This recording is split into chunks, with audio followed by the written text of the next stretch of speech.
Hi friends, this time it's the last boss of Rogue Legacy 2, and in order to avoid spoiler, because this video is split in different parts, you have first the picture just behind me, and if you don't want to see the end of the game, just don't go to the end of this video.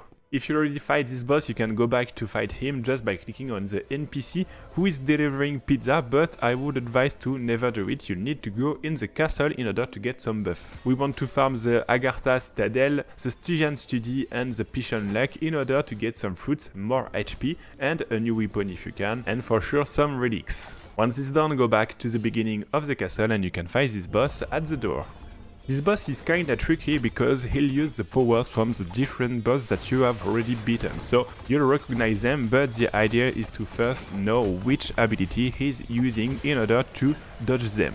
The other thing is to use damage over time, that's why I choose the poison spell, because you can always have 10 stacks of poisons on this boss and you can now focus about dodging. Boss attacks are not too hard to dodge, so you can focus on that, and with the damage over time it will be much more easier to focus on your dodge. This one is the hardest attack because he will land some fire on the ground and balls in the air, so that's why you also have some max health points in order to lose some HP in some attacks which are very hard to dodge. Otherwise, you should also be in range, because if you are in range you will take less damage. You can also think about the knight with the shield, but otherwise being in range is very useful. If you are playing in range, don't forget to have some damage over time, poison, fire, and combine this with your spell of poison damage.